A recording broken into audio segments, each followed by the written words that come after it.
quero cumprimentar a você com a paz do Senhor Jesus e convidar para participar conosco neste horário da transmissão de alguns vídeos que foram enviados para a Escola Bíblica Dominical de hoje e que nós antecipamos neste horário a apresentação desses vídeos devido ao nosso curto espaço de tempo na Escola Bíblica Dominical.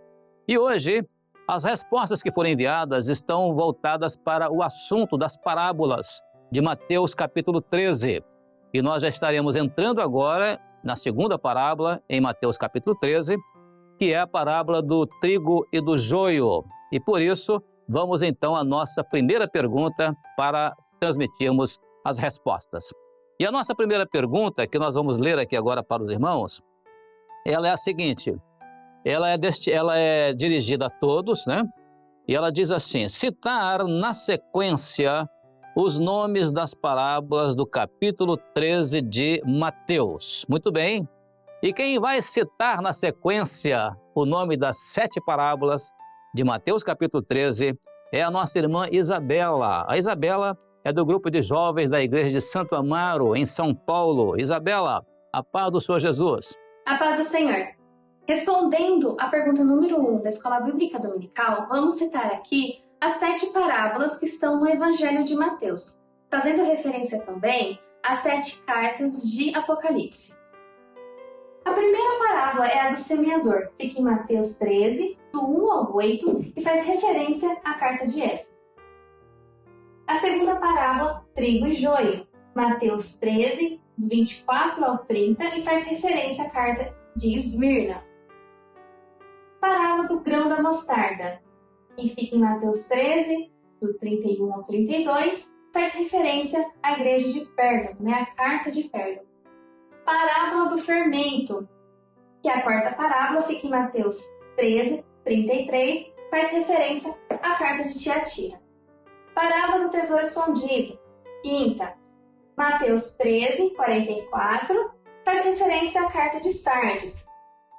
Parábola da pérola de grande valor, fica em Mateus 13, do 45 ao 46, faz referência à carta de Filadélfia. E a última parábola, que é a rede, fica em Mateus 13, do 47 ao 48, e faz referência também à carta de Laodiceia. A paz do Senhor, meus irmãos. Amém, Isabela. A paz do Senhor Jesus para você também. Muito bem feita aí a relação entre as 7 parábolas, né? E as 7 cartas do livro de Apocalipse, uma verdadeira aula ali de seminário, né? E muito bem respondido usando este quadro ilustrativo para facilitar a resposta. Obrigado pela sua participação, glória a Deus. Vamos então agora para a nossa segunda pergunta. E a nossa segunda pergunta, ela diz assim, também dirigida a todos.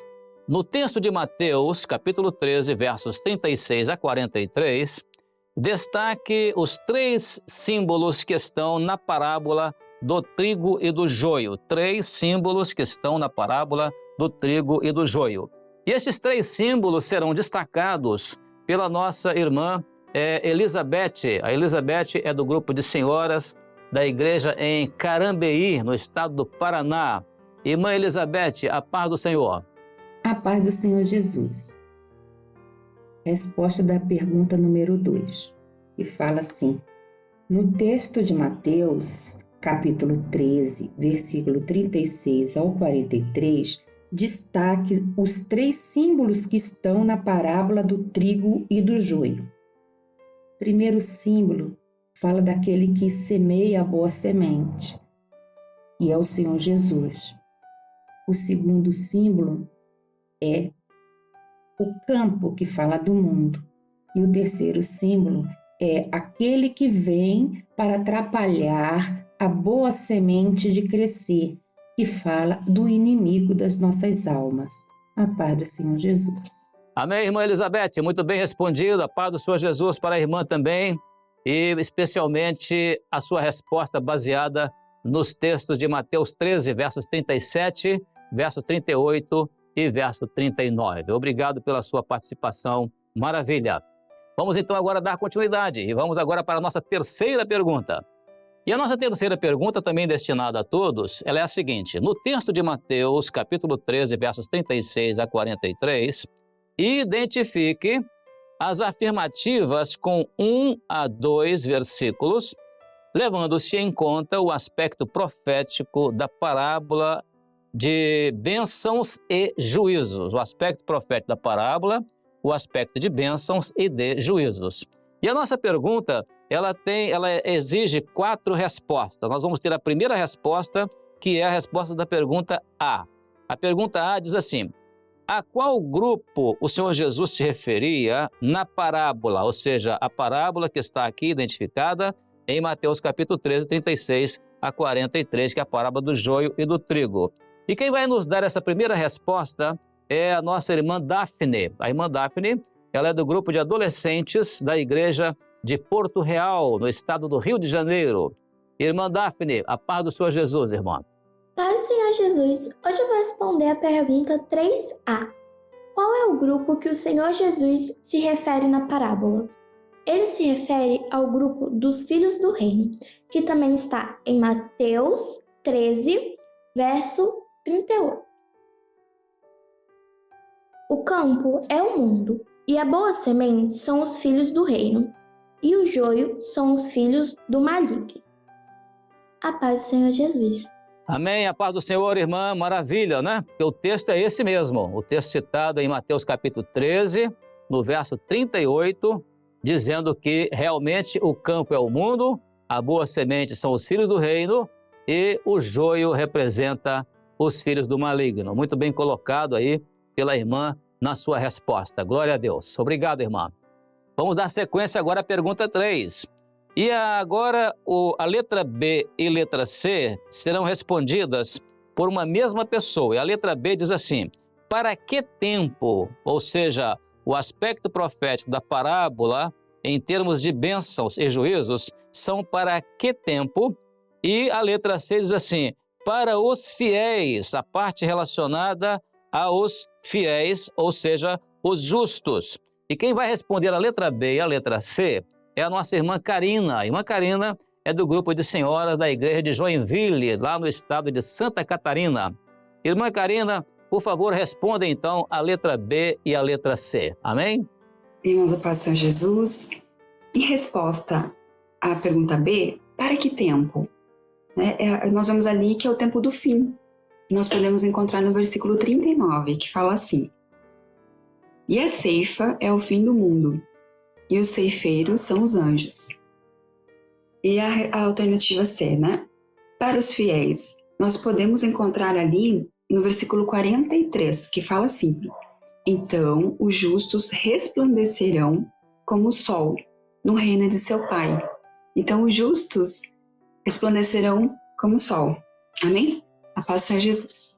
Amém, irmã Karina. A paz do Senhor Jesus. Muito bem respondido. A sua resposta foi muito boa com a citação dos textos bíblicos, né? O texto no verso 39 e o texto também no verso 43. Muito bem colocado na sua resposta. Agora, para concluir a pergunta 3, vamos à letra D. E a letra D está relacionada aos aspectos proféticos da parábola em termos de bênçãos e juízos. Agora, para os infiéis, ou seja, aqueles que cometem iniquidade e causam escândalo. Então vamos ver agora essa resposta, porque ela virá do estado de Minas Gerais. E quem vai responder é o Daniel. O Daniel é do grupo de adolescentes ali da igreja de Juiz de Fora. E ele faz a pergunta, né? Vai repetir a pergunta, mas vai nos dar também a resposta. Daniel, a paz do Senhor Jesus. A paz do Senhor Jesus, irmãos. De acordo com a Escola Bíblica Dominical, eu vou responder a pergunta de número 3, letra D, que diz assim: no texto de Mateus, capítulo 13, versos de 36 a 43, identifique as afirmativas com 1 a 2 versículos, levando-se em conta o aspecto profético da parábola de bênçãos e juízos. Para os fiéis, os que cometem iniquidade e causam escândalo. Nós podemos encontrar essa resposta, irmãos, no versículo 42, que diz assim: os que causam escândalo e os que cometem iniquidade serão lançados na fornalha de fogo. Amém? A todos a paz do Senhor Jesus. Amém, Daniel. Muito bem respondido, porque este é o aspecto, realmente, o aspecto profético dos juízos. Agora, juízos para os infiéis, ou seja, aqueles que cometem iniquidade, causam escândalo e são referidos no verso 41 e no verso 42, ali são lançados na fornalha de fogo ardente e ali haverá pranto e ranger de dentes. Então, apenas para contribuir num aspecto além, né, acrescentar aí um detalhe na resposta que o irmão deu, que por sinal foi muito boa. Muito obrigado pela sua participação, glória a Deus. Vamos agora então, irmãos, passar adiante, só que agora as perguntas serão, a pergunta 4 será dirigida para diáconos, ungidos, obreiros e professores de classe. E a pergunta 4 diz assim: ao ler a parábola do trigo e do joio, bem como dos comentários que estão nos versos de 36 a 46, identifique ou busque estabelecer o sentido histórico e a aplicação profética da parábola, observando o comportamento dos dois grupos, o grupo dos fiéis e o grupo dos infiéis. E a recomendação é que esta resposta seja uma resposta sucinta. E quem vai nos dar uma resposta sucinta relacionada a esta pergunta é a nossa irmã Edneia. A irmã Edneia, ela é do grupo de professores da igreja ali em Caçapava. Não estão muito certos se é Caçapava, porque não foi dada essa informação com muita segurança, mas é no estado de São Paulo, uma igreja no estado de São Paulo. Irmã Edneia, a paz do Senhor Jesus. A paz do Senhor, irmãos. A resposta para a pergunta 4 é que a palavra do Senhor, desde a fundação da igreja primitiva, a palavra do Senhor sempre encontrou impedimento, sempre encontrou oposição da parte do inimigo para ser disseminada, para ser conhecida. Justamente porque na palavra contém a liberdade, contém a salvação, contém a vida em Cristo. Os servos do Senhor sempre permaneceram fiéis, assim como Martinho Lutero, quando encontrou a palavra, ele deixou tudo pela palavra, por amor à palavra. Da mesma forma que houve oposição e haverá, o Senhor sempre levantará os remanescentes, aqueles que são fiéis e que lutará com todas as forças para que a palavra do Senhor permaneça e seja conhecida e espalhe essa liberdade que nós só encontramos no nosso Salvador Jesus Cristo pela palavra. A palavra diz que a fé vem pelo ouvir e ouvir a palavra. Olha só a importância da palavra do Senhor na vida do servo. Então nós temos que lutar sempre para que a nossa liberdade, para que o conhecimento da palavra seja preservado em nosso coração. E com isso, nós herdaremos com certeza a vida eterna. A paz do Senhor. Amém, irmã Edneia, paz do Senhor. Interessante a forma como a irmã colocou de maneira completa a sua exposição sobre o sentido histórico e a aplicação profética da parábola, observando o comportamento dos fiéis e dos infiéis. Muito bem colocado na sua resposta. Muito obrigado pela sua participação. Vamos agora à nossa última pergunta, que esta última é a 5ª, e ela é destinada ou dirigida para pais e crianças. Então vamos ver como os pais e crianças puderam responder a essa pergunta. A pergunta diz assim: quando o Senhor Jesus deu início à primeira parábola, parábola do semeador, em Mateus capítulo 13, verso 1, aí vem agora a pergunta A. Ele estava assentado em que lugar? Quem vai dar essa primeira resposta, e nós vamos ter uma resposta para cada pergunta. A letra A será respondida pela nossa irmã Rebeca. A Rebeca é da classe de crianças da nossa igreja ali em Brasília, no Distrito Federal. Rebeca, a paz do Senhor Jesus. A paz do Senhor Jesus, irmãos, eu vou responder a pergunta. Ele estava sentado em que lugar? Resposta, irmãos. Mateus 13, 1. Ele estava sentado junto ao mar. A paz do Senhor Jesus, irmãos, a paz do Senhor Jesus, pastor Gilson, a paz do Senhor Jesus, pastor Judeti. Amém, Rebeca. Obrigado pela sua participação. O seu sorriso no final é que foi a melhor saudação, né? Dirigida aos pastores, mas também esse sorriso no final, incluindo ali o seu lindo rostinho, né, de criança. Muito maravilhoso, muito maravilhosa a sua participação. Glória a Deus. Agora vamos, irmãos, também a uma outra resposta que nós temos a essa pergunta, que os irmãos vão observar na classe de crianças ali em Guarapari, no estado do Espírito Santo. E eu gostaria que os irmãos observassem ali a classe reunida, a professora fazendo a pergunta e a maneira como as crianças vão responder, inclusive tirando a chupeta para poder falar. Então vamos lá, crianças, presta atenção na pergunta feita para pais e crianças que a professora vai fazer, está bem? Perguntas para pais e crianças.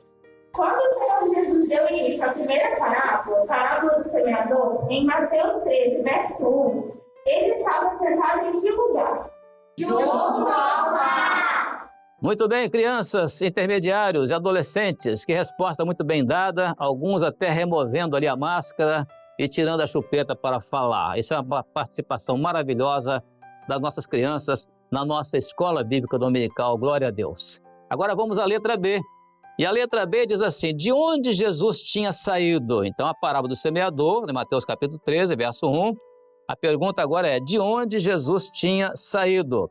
E quem vai responder esta pergunta, de onde Jesus tinha saído, é o Rafael. Ele é da classe de crianças ali da igreja de Sete Lagoas, no estado de Minas Gerais. E ali eu quero cumprimentar a professora e também as crianças e os pais que estão participando dessa resposta com a paz do Senhor Jesus. De onde Jesus tinha saído? Onde Jesus estava? Ele tinha saído de onde para ir falar sobre as parábolas?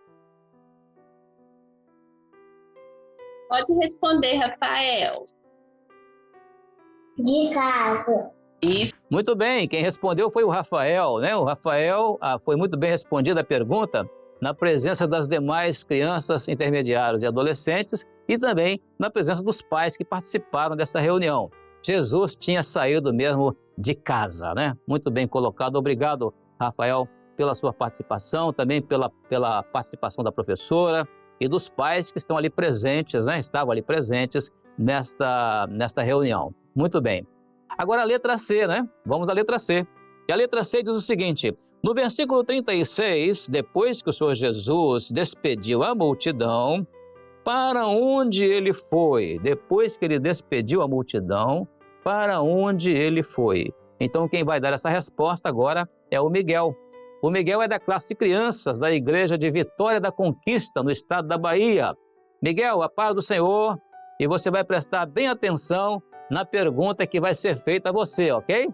No versículo 36, depois que o Senhor Jesus despediu a multidão, para onde ele foi? A casa dele. A paz do Senhor. A paz do... Amém, Miguel. Muito obrigado pela sua resposta. Jesus tinha saído mesmo de casa, a casa dele.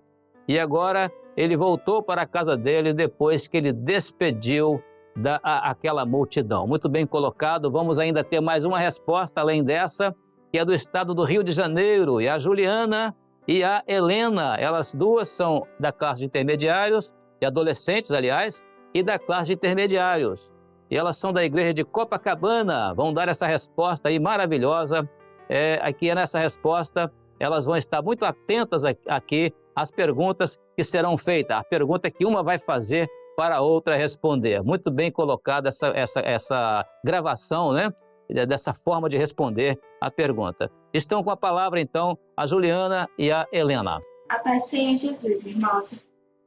De onde Jesus tinha saído? Paz, Senhor, irmãos. Ele tinha saído de casa. No versículo 36, depois que o Senhor Jesus despediu a multidão, para onde ele foi? Para casa. Profeticamente falando, o Senhor Jesus saiu da eternidade, sua morada, e veio ao mundo transmitir a sua palavra a todas as pessoas. E depois dos 3 anos de ministério, ele voltou para sua casa junto ao Pai. A paz do Senhor Jesus. A paz, Senhor. A paz do Senhor Jesus, Juliana. A paz do Senhor Jesus, Helena. E eu quero destacar aqui a maneira maravilhosa como essa revelação que foi entregue aí no final, na palavra final aí da nossa irmã, quando ela falou, a Juliana, né? Quando ela falou a respeito do Senhor Jesus, que saiu da eternidade e da sua morada, veio ao mundo para anunciar a sua palavra a todas as pessoas e depois de 3 anos de ministério ele voltou para a casa do Pai. Então o ato de Jesus ali foi profético. Ele saiu da casa, expôs a sua palavra e voltou para a sua casa. muito bem colocado pela irmã, ela alcançou uma revelação muito profunda nessa resposta. Louvado seja o nome do Senhor. Estou pensando até em pregar essa revelação na minha igreja, ou então na igreja do pastor dela, lá em Copacabana. Amém. Glória a Deus. Muito obrigado por essa participação. Assim, irmãos, chegamos ao final desta apresentação inicial, mas eu gostaria ainda de mostrar para os irmãos agora uma participação especial na nossa Escola Bíblica Dominical, que é uma escola que não tem limites de idade para participar da Escola Bíblica. E essa participação é de um bebê. O bebê ali se trata da Maria Gabriela Travassos. Ela é de Porto Velho, lá em Rondônia, e ela está ali assistindo ao Cântico do Louvor e entretida ali, olhando para a tela e distraída com aquela tela, ouvindo louvores do Senhor, participando ali na Escola Bíblica Dominical. É a Maria Gabriela, alguns segundos apenas para apresentar essa participação da nossa classe de 0 a 3 anos de idade.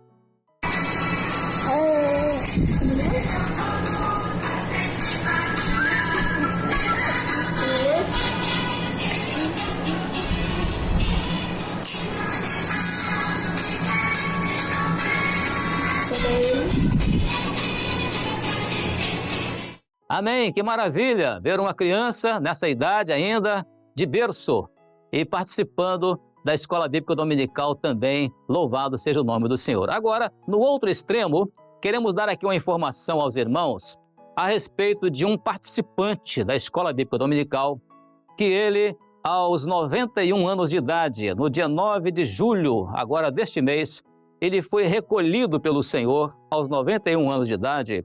E trata-se do nosso amado, saudoso irmão, o irmão Jaime, que o Senhor aprove recolhê-lo. E ele era um aluno assíduo da Escola Bíblica Dominical.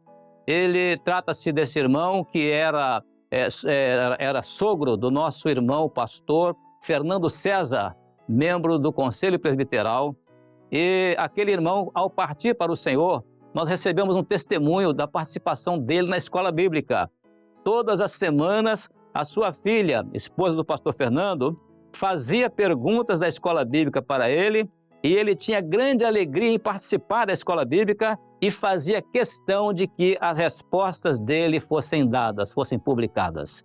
Muito bem, esse testemunho, esse legado, nessa herança que nós recebemos de um aluno da Escola Bíblica Dominical, aos 91 anos de idade, ativo participante da Escola Bíblica Dominical. Isso alegra muito o nosso coração, porque vimos um bebê de colo e vimos também o testemunho de um ancião dessa idade. Louvado seja o nome do Senhor. Assim encerramos, irmãos, essa participação. Se alguém, porventura, não teve o seu vídeo publicado na Escola Bíblica Dominical, verá o seu vídeo publicado no nosso site da Rádio TV Web Manaim. Pode acessar ali o seu vídeo, estará ali à sua disposição. Também recomendamos agora, finalmente, que você permaneça conosco neste canal de YouTube oficial da Igreja Cristã Maranata, para daqui a pouco, às 10 horas, participar conosco da Escola Bíblica Dominical. Você é nosso convidado e vai receber uma bênção. A todos, a paz do Senhor Jesus.